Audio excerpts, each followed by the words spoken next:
don't know you tune with the collective. I'm Simone. I'm C the Surfer, and I'm Zeta Black. And this is Funded.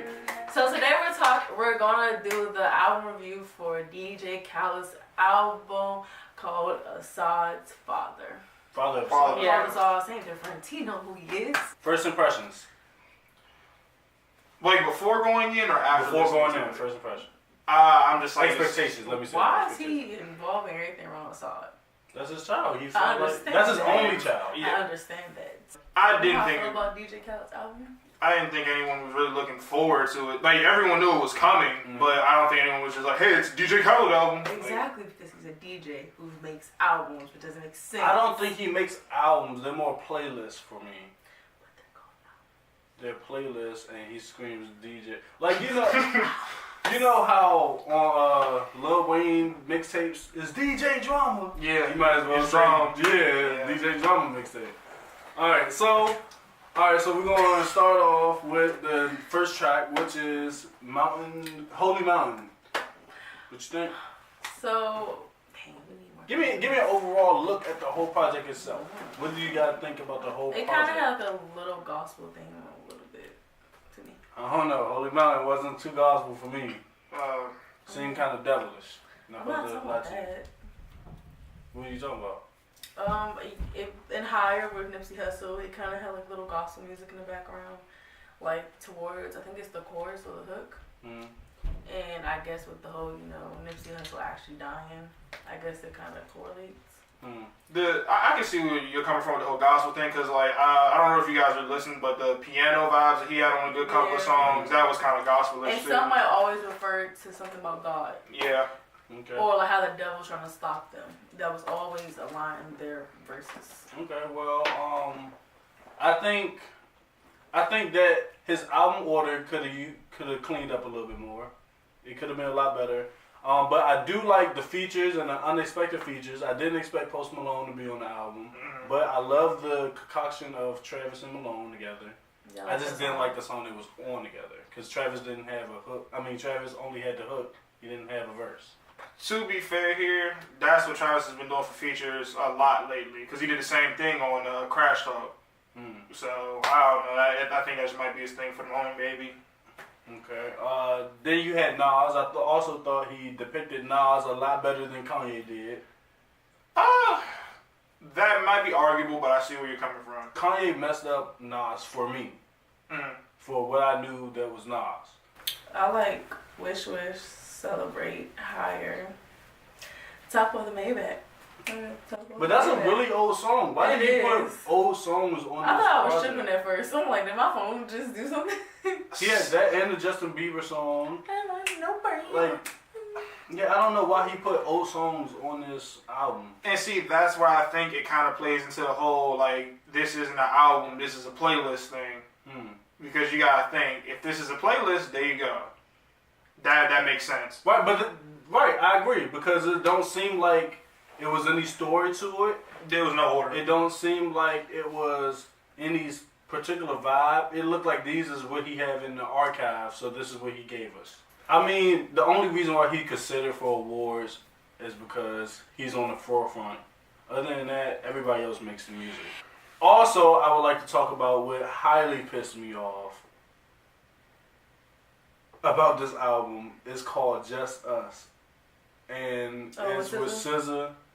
And this song really pissed me off because it proved to me that he is not a good beat maker. He literally toned down Miss Jackson from Andre 3K and Big Boy, better known as Outkast. If you don't know what that song is, Miss Jackson, look it up. And I'm not against somebody reusing the beat and doing something different with it, but it was already enough with Maria. But the Miss Jackson, that's just so legendary. You shouldn't try to recreate that or try to put your own spin on it. And he did. SZA did well though. For that song, she proved that her voice can go on the beat, but like they can go together, but the lyrics didn't fit for me. I agree. That's what that was. The lyrics weren't for that. 100% agree. Best artist on the album, top to bottom, from all the artists that he had. Who is it? See, and like y'all are gonna I don't think, want to sound biased. y'all are just gonna think I'm like Dick Ride because he's dead, but Nipsey for me. I was gonna say that. Nipsey. I was gonna say that. I was like, I didn't want to sound biased because Nipsey's dead, but I feel like he did a good job. Nipsey did a good job. His verses were like actually solid. No, I agree. Like, I that's 100% agree. His, like, But from the better song, which is probably gonna be a radio hit, is the Lil Baby. Lil Baby, Wayne. Yeah. And that song is probably gonna be a radio hit. I can see that. And I think Wish is already. Oh, they have a music video for that already. So. Most of the music videos are already finished. Oh, well, that's true. But they dropped that though. That's what I'm getting at. Oh, okay. Yeah. But the better song for me was the Post Malone song again because I think that concoction just was so well, knowing what Astro World did and Beer Bongs and Bentley. Yeah. Putting that together was just so perfect, and with the beat as well. So I think that's the better song. But the better verse from an artist was Big Sean, hands down.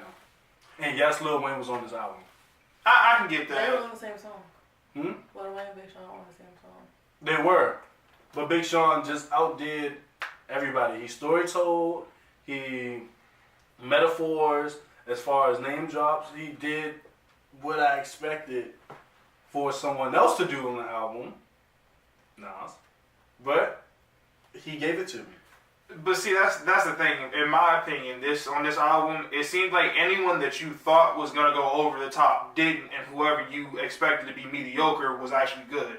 Agreed. But I think Wayne stayed consistent in where he was. Yeah, but that's just because it's Wayne. Let's be honest here. Agreed. All right. So overall pacing. Do you think the pacing was there? Yeah, but no. Because I feel like Celebrate and Higher went together. Yeah. But Wish was just, I guess Wish was at the top because it kind of just didn't fit. So maybe that's what he put at the top. And then you had Just Us, which was a sample of, the Outkast song. And then you had Freaking You, which was also a sample.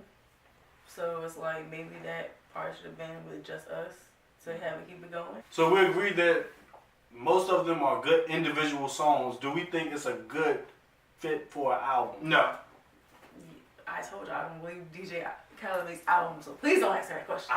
Okay, so from an album standpoint, I don't think this is a good will because it don't tell the story.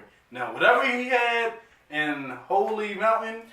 Okay, so I'm gonna clear that story up. I don't really know what they were saying because there was. Oh, it was some devil stuff going on in that song. It kind of was, but so Holy Mountain is about. I don't know if you ever heard people say they're two Jesus. So basically, it's about this guy. He finds himself in the desert, and then this other guy finds him. Whatever. And they go to the town that they're walking. They see the town. They go, and they're thieves, but they act like they're entertainers, but they're really stealing from the people. And then, so when the priest finds out, and like people in town find out, they crucify the fool. That's what they call it, the fool. So, but and he also looked like Jesus. So people were like, oh my gosh, how everybody freaked out when Jesus, made the man see and stuff. That's kind of what happened. That's why people said the two Jesus, but that's really not.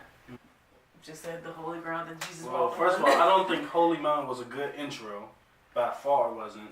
Holy Ground was a good outro. Yeah, because I didn't expect to actually get that as an outro. I didn't either.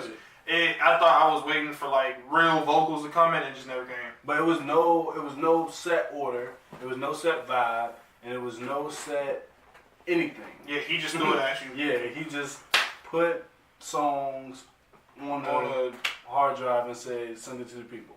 From 1 to 10, this album gets a... I'm giving it a 6. 6? Fair. 8? Ooh, that's pretty high. Why? Because I like the songs. Okay, I'm going to go with a 4. As an album. That's fair. Ooh, you see, I don't believe DJ Khaled makes albums, so that's right. So I'm grading it as an album. If this was a playlist, I'd be like 5, 10. Yeah, if it was a playlist, if it came out as a playlist, I would be satisfied. In my mind, it's a playlist. But because it's an album and you got to grade it differently, I'm gonna give it a 4. So that's what we have to say about DJ's Khaled album, Father of Asahd.